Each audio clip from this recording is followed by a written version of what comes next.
Welcome to Life Matters. I'm your host, Stephanie. Before we go any further, be sure to subscribe, like, and share. And if you haven't already, visit www.lifemattersplus1.com. There, you can purchase items and help in ending the mental health stigma. We have Life Matters stickers, Life Matters silicone bands, Life Matters lanyards, as well as Life Matters t-shirts. Again, that's www.lifemattersplus1.com. Again, click subscribe, like, and share. So I couldn't let the month of September, which is Suicide Awareness Month, go without doing a video on just that. This video will be twofold, as I share that as well as some personal things that tie into that. I have a dear friend that always says there's ministry and transparency.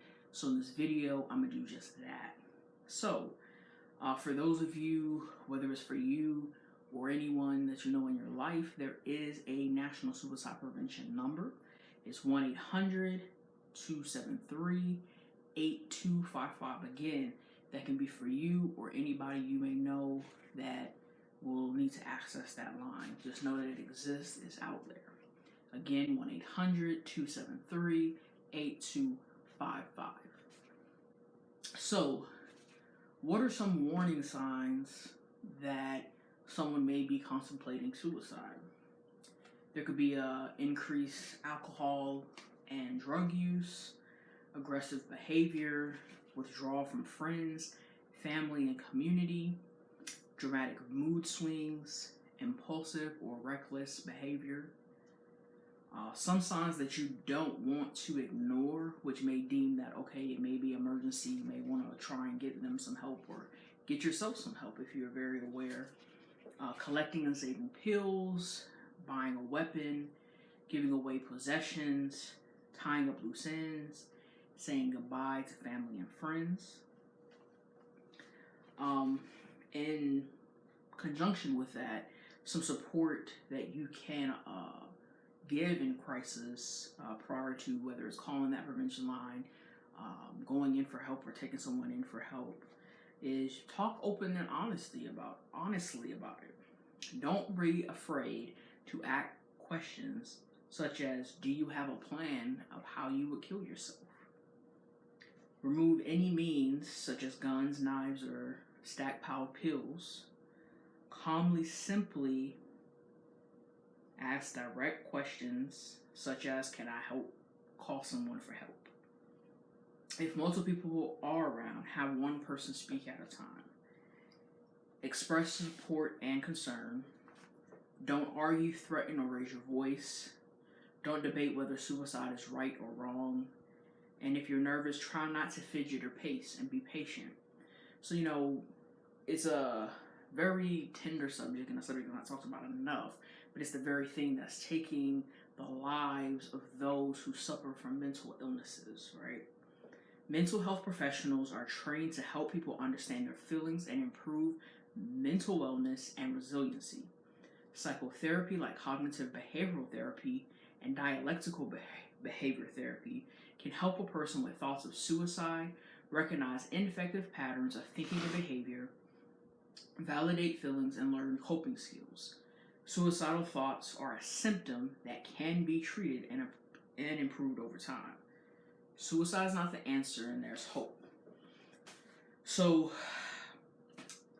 on the actual day of Suicide Awareness Day in September, which was September 10th, which this may not be news to some, but it may be to others, a mental health advocate and co-pastor lost his fight to mental illness to suicide, which also happened to be on the same day he conducted a funeral of a mother who committed suicide, who was a survivor of her son who had committed suicide.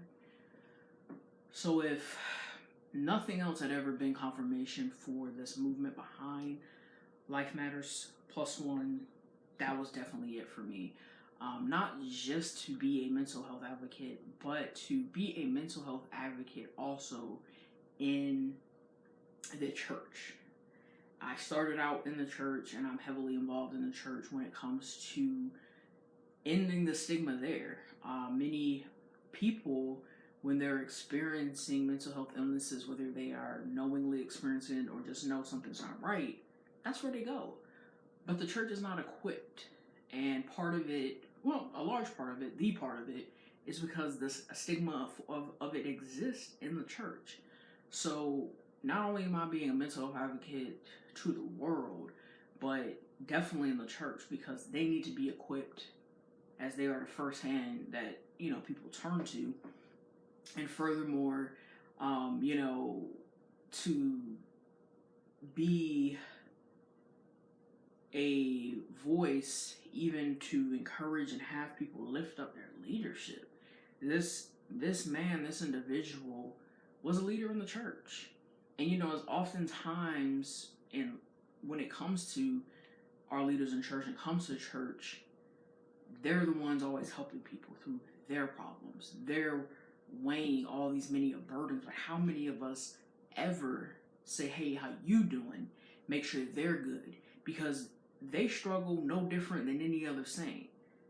No, when it comes to mental illness or just the cares of life, it doesn't have a respective person. It doesn't say, oh, well, that person's a leader of the church, so I'm going to stay over here and I'm not going to burden them with life's cares, right?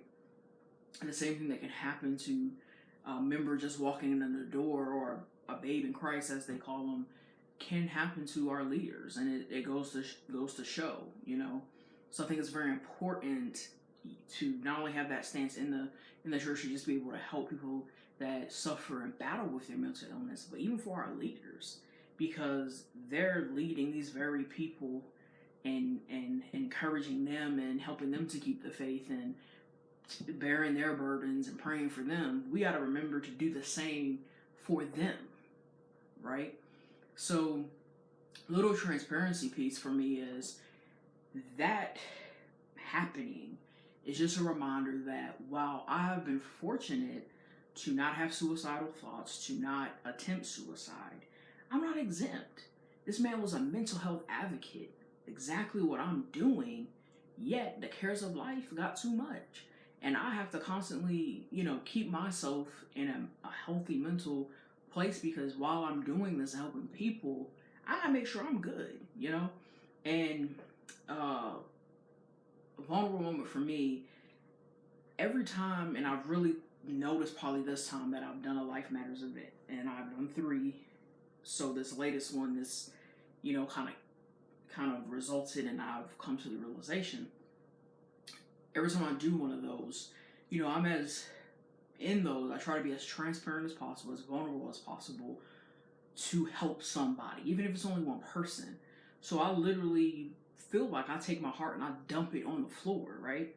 So when I open myself like that, it seems like right after that, the devil gets in my head, gets in my mind, and I struggle hard with my mental illness, with my depression, with my anxiety, and I have moments of self-doubt and have moments of, questioning what I'm doing and if I'm up for this and that. And just this last time, it probably hit me the hardest, and I struggled hard for a good week before I finally said to my mom, I said, you know what, this past week, I've just been feeling blah with, no true, like, well, this is what triggered it or this is what happened. It's just the fact that I put it all out there, and I just feel like here come the devil, like, oh, okay, she's vulnerable, she's going to be a little bit more susceptible to what I can do with her mind. And that's what happened. And that's what happens, right?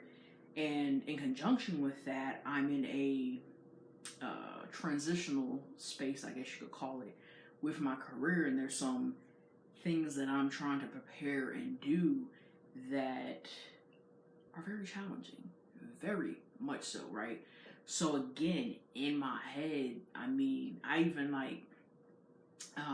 midweek, I think it was Wednesday, I literally had a breakdown where everything just kind of came to, and it's because I kept it all in. I bottled it in. I didn't listen to my own, my own words and things I do to encourage other people, and then it just hit, and I'm crying and laughing all in the same. But I tell you what, in that moment, it took me to come there to get it together, to bring myself back to and know whose I am and what He's destined me for, and to know that there's nothing that Him and I can't face. But you know, the ultimate goal of Life Matters Plus One is, yes, to end the mental health stigma, but to also prevent as many people as possible from losing their life to suicide because of their mental illness. If we can just share some kindness in this world, you know, and not be blind to those that we really care about, and make sure they're okay, and see through when they say they are okay and they're not okay, and be there and take that time and get them necessary help if it's beyond what we can do, because there's some things that, you know, we can't do.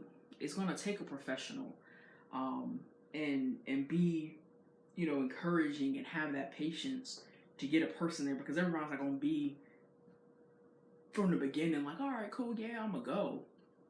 I know, like, even for me, when I was first diagnosed with you know, depression, anxiety, you know, some they're just like, you know, they ain't gonna claim that, or, you know, even say that that's what it is. I accepted it and went on about my life. But while I wasn't necessarily ashamed to say it or tell someone, I wasn't volunteering it either. But the difference now is I'm volunteering it. I'm letting people know, like, yo, this is me, this is what I deal with, but it doesn't define me. And I'm still gonna make it.